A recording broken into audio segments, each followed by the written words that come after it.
तो last part में जेनो और ग्रैंड प्रिस्ट ने ये डिसाइड किया था कि वो एक टूर्नामेंट कंडक्ट कराएंगे और जो भी उसमें जीतेगा वो एक सुप्रीम डिस्ट्रॉयर बनेगा सभी मल्टीवर्स का।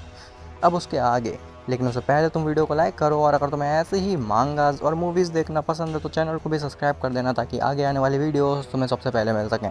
खैर, कुछ समय बीतता है और जेनो ग्रैंड प्रिस्ट से कहता है, ग्रैंड प्रिस्ट, मुझे लगता है अब काफ़ी समय हो गया है उस टूर्नामेंट को अनाउंस किए हुए। मुझे लगता है कि अब हमें नल डायमेंशन में उस टूर्नामेंट को स्टार्ट करा ही देना चाहिए ताकि जल्द से जल्द हमें सुप्रीम डिस्ट्रॉयर मिल सके। ग्रैंड प्रिस्ट कहता है, जैसा आप कहें लॉर्ड जेनो, मैं अभी सभी यूनिवर्सेस में जा कर के सभी एंजल्स को ये संदेशा दे देता हूँ कि जो भी दावेदार है तुम्हारे यूनिवर्स से सुप्रीम डिस्ट्रॉयर बनने के लिए वो नल डायमेंशन में जल्द से जल्द पहुँच जाए। तब तक मैं नल डायमेंशन में जा करके स्टेज को रेडी कर देता हूँ लॉर्ड जेनो। ऐसा बोल करके ग्रैंड प्रिस्ट वहाँ से गायब हो जाता है। खैर, वहीं कहीं बहुत दूर अलग सी ही जगह पे, जो कि एकदम ही डार्क थी, वहाँ पे दो बीइंग्स होते हैं। एक चेयर पे बैठा होता है और उसका फेस उल्टी साइड में होता है, और दूसरा बीइंग उसके पीछे खड़ा होता है जो कि काफ़ी ज़्यादा घबराया हुआ होता है और कँपकँपा रहा होता है। ऐसा लगता है कि जो बीइंग चेयर पे बैठा है वो उसका बॉस है और वो अटेंडेंट है उसका।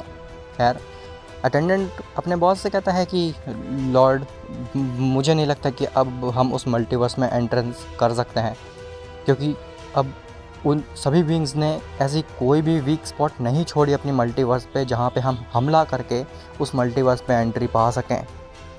तभी वो बॉस अपनी कुर्सी को हिलाना बंद करता है और वो उठ करके अपने अटेंडेंट के पास आता है। उसका गला पकड़ के कहता है कि मैंने तुमसे पहले ही कहा था, जब तक वो फॉलन एंजल और फॉलन डिस्ट्रॉयर के ऊपर ध्यान है उन सभी का, तब तक हम उनको ऑफ गार्ड पकड़ सकते हैं और उस मल्टीवर्स में एंट्री पा सकते हैं। लेकिन तुम्हारे विश्वास में आ करके मैंने ऐसा नहीं किया, और अब तुम कह रहे हो कि तुम उस मल्टीवर्स में हम दोनों को एंट्री नहीं दिला सकते हो। ऐसा बोल करके वो एक ही की ब्लास्ट से अपने अटेंडेंट के चीथड़े उड़ा देता है, जिसके बाद वो काफ़ी ज़्यादा रेज करता है। लेकिन उसे समझ में आता है कि उसने गलती कर दी, इसीलिए वो टाइम को रिवर्स करता है और अपने अटेंडेंट को वापस से ज़िंदा कर देता है। कहता है, देखो, मैंने तुम्हें वापस से ज़िंदा कर दिया है, लेकिन अगर तुमने इस बार मुझे डिसअपॉइंट किया तो मेरे से बुरा कोई भी नहीं होने वाला तुम्हारे लिए। और हाँ, कुछ भी करो, लेकिन जल्द से जल्द मुझे उस मल्टीवर्स में एंट्री चाहिए ही चाहिए। उसका अटेंडेंट कहता है, जी माय लॉर्ड, मैं जल्द से जल्द कुछ करता हूँ और उस मल्टीवर्स में हम दोनों जल्द से जल्द पहुँच सकते हैं। ऐसा बोल करके वो अटेंडेंट वहाँ से चला जाता है। अब अगर तुम्हें थोड़ा सा भी कन्फ्यूजन है ये है कौन, तो चिंता बिल्कुल मत करो, इसके बारे में तुम्हें फ्यूचर पार्ट्स में पता चल जाएगा कि आखिर ये हैं कौन, ये हैं कहाँ पे, और आखिर ये आए कहाँ से हैं, ये कितने पावरफुल हैं, और क्या ये फॉलन एंजल और फॉलन डिस्ट्रॉयर से भी स्ट्रॉन्ग है। वेल, अब स्टार्ट करते हैं अपने आगे की स्टोरी को।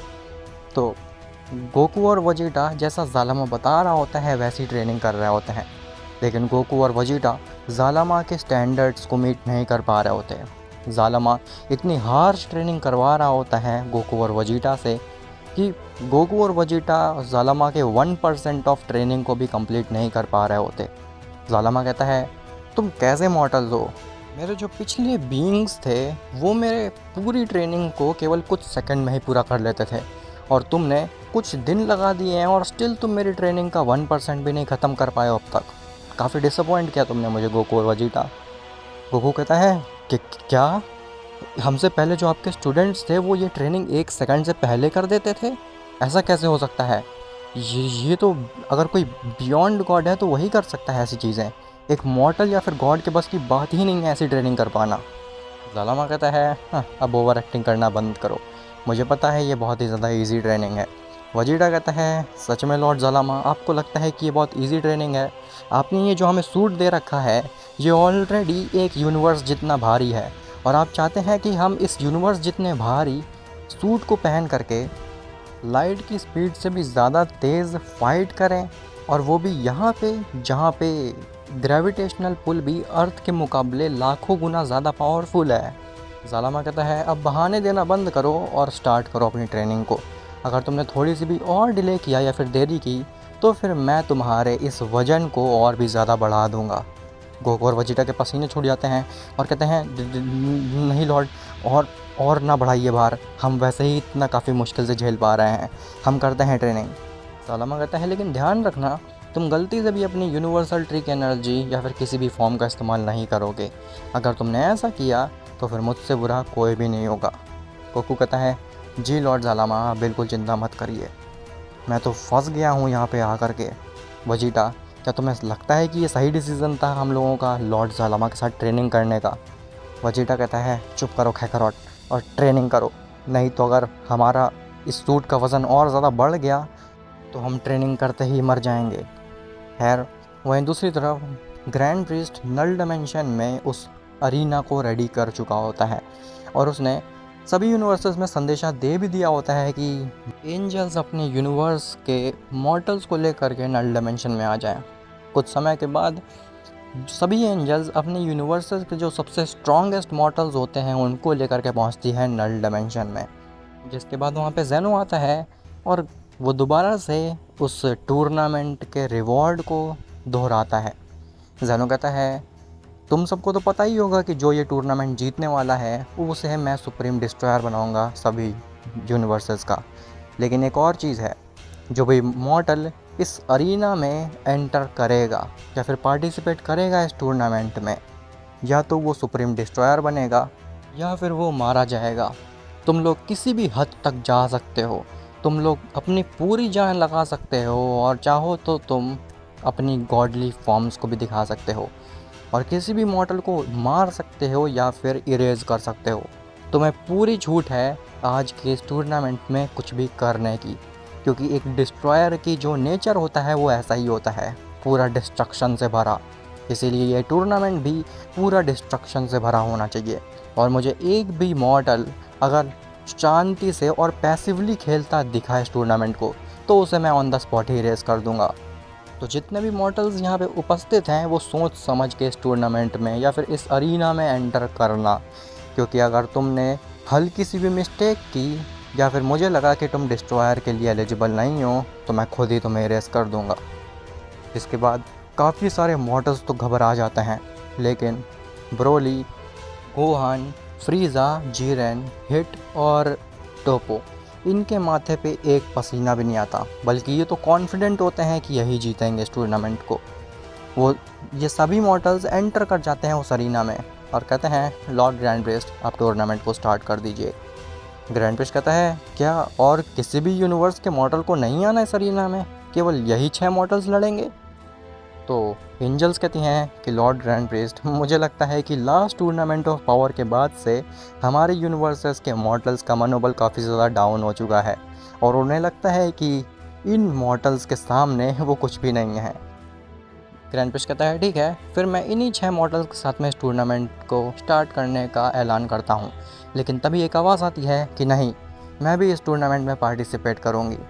जैसे ही सभी लोग उसकी तरफ देखते हैं तो वो होती है केल।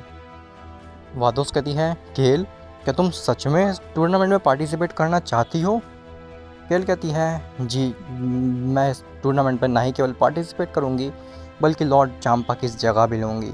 ऐसा बोल करके केल भी उस टूर्नामेंट अरीना में एंटर कर जाती है, लेकिन वो काफ़ी ज़्यादा घबराई हुई लग रही होती है। जैनो कहता है ये तो पहले से ही काफ़ी डरी हुई है, अगर इसने टूर्नामेंट में सही से परफॉर्म नहीं किया तो मैं इसे खुद ही मार डालूँगा। खैर, ग्रैंड प्रिस्ट उस टूर्नामेंट को स्टार्ट कर देता है, जिसके बाद सभी एक दूसरे के ऊपर अटैक कर देते हैं। ब्रोली केल के सामने जाता है और कहता है मुझे लगता है कि सबसे इजी टारगेट तुम होने वाली हो मेरे लिए, इसीलिए पहले मैं तुम्हें ही एलिमिनेट करूँगा, उसके बाद एक एक करके इन सभी को एलिमिनेट कर दूँगा। केल कहती है तुम्हें ऐसा क्यों लग रहा है कि तुम मुझे हरा सकते हो? इसलिए क्योंकि मैं घबराई हुई लग रही हूँ। ऐसा बोल करके केल रेज करने लगती है और वो ट्रांसफॉर्म हो जाती है बर्जर्क केल में।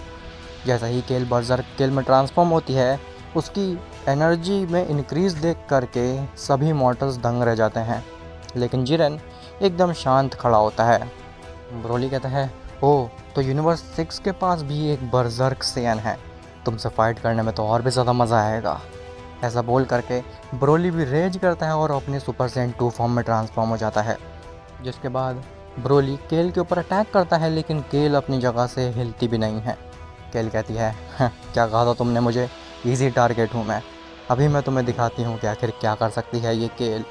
ऐसा बोल करके केल अपने एक ही की ब्लास्ट से ब्रोली को ऑलमोस्ट ऑलमोस्ट उस अरीना से बाहर कर देती है। ब्रोली कैसे तैसे करके उस अरीना में वापस से आता है। ब्रोली कहता है ये तो शक्तिशाली है काफ़ी, मैंने तो हल्के में लिया था इस सीएन को। गोहान ब्रोली के पास जाता है और कहता है ब्रोली कुछ भी हो जाए तुम बर्ज़र्क बिल्कुल मत जाना, क्योंकि अगर तुम बर्ज़र्क गए तो फिर ये पूरी जगह ही तबाह हो जाएगी। ब्रोली कहता है गोहान तुमने देर कर दी बोलने में। ऐसा बोल करके ब्रोली रेज करता है और उसकी रेज करने की वजह से ही गोहान काफ़ी दूर जा कर के गिरता है और ब्रोली भी ट्रांसफॉर्म हो जाता है अपनी बर्ज़र्क फॉर्म में। ब्रोली पूरी स्पीड से जाता है केल के ऊपर अटैक मारता है और उसका एक पंच ही इतना ज़्यादा पावरफुल होता है कि केल के मुंह से खून निकल आता है। ये चीज़ देख करके हिट काफ़ी ज़्यादा घबरा जाता है। हिट कहता है केल ये क्या हो गया, मैंने तुम्हें मना किया था इस टूर्नामेंट में आने से, लेकिन तुमने मेरी बात नहीं मानी, अब मुझे ही तुम्हें बचाना होगा। ऐसा बोल करके हिट भी ब्रोली के सामने आ जाता है। हिट कहता है अगर तुम्हारे अंदर दम है तुम मुझसे लड़ के दिखाओ। ऐसा बोल करके हिट अपने टाइम स्किप की मदद से काफ़ी सारे ब्लोज मार देता है ब्रोली के ऊपर और ब्रोली वापस से ज़मीन में गिर जाता है। ब्रोली काफ़ी ज़्यादा गुस्सा आ जाता है और वो दोबारा से रेज करने लगता है। इस बार हिट घबरा जाता है और उसके पसीने छूट जाते हैं। हिट कहता है इसकी एनर्जी तो इंक्रीज़ करती ही जा रही है, इसके पास इनफाइनाइट पोटेंशियल है क्या, आखिर इतनी एनर्जी कैसे आ सकती है एक मॉर्टल के पास में। और तभी ब्रोली ट्रांसफॉर्म हो जाता है अपनी लेजेंडरी सुपर सैयन फॉर्म में और वो दोबारा से खड़ा हो जाता है, जिसके बाद हिट दोबारा से टाइम स्किप का इस्तेमाल करता है। लेकिन इस बार ब्रोली की रेज इतनी ज़्यादा खतरनाक होती है कि वो हिट के टाइम स्किप के डायमेंशन को ही ब्रेक कर देता है और वो सीधे जाता है हिट के ऊपर एक पंच मारता है। इस बार हिट के मुंह से खून निकल जाता है। जैसे ही ब्रोली हिट को मारने ही जा रहा होता है, लेकिन तभी बीच में केल आ जाती है और ब्रोली केल को पकड़ लेता है हिट की जगह और केल को इधर उधर फेंकने लगता है। केल के साथ ब्रोली ऐसे खेल रहा होता है मानो कि केल कोई बच्ची है। तभी ब्रोली इतना ज़्यादा रेज में आ जाता है कि वो केल को पकड़ के बीच से फाड़ देता है और केल वहीं पे मर जाती है। ये चीज़ देख करके हिट काफ़ी ज़्यादा आग बबूला हो जाता है और वो कहता है तुमने ये बहुत गलत किया, अब तुम मुझसे नहीं बचने वाले हो। ऐसा बोल करके हिट रेज करता है और वो अपनी टाइम स्किप को एबिलिटी को 10 टाइम्स या फिर 20 टाइम्स इंक्रीज़ कर लेता है। लेकिन जैसे ही हिट अटैक करने जाता है ब्रोली के ऊपर, तभी उसके सामने जिरन आ जाता है। जिरन कहता है तुम्हें टेंशन लेने की कोई ज़रूरत नहीं है, इस बेवकूफ़ से मॉर्टल को तो मैं ही ख़त्म कर दूंगा। ऐसा बोल करके जिरन अपने एक छोटे से की ब्लास्ट से ही ब्रोली को शांत कर देता है और ब्रोली अपनी बेस फॉर्म में आकर के ज़मीन में गिर जाता है।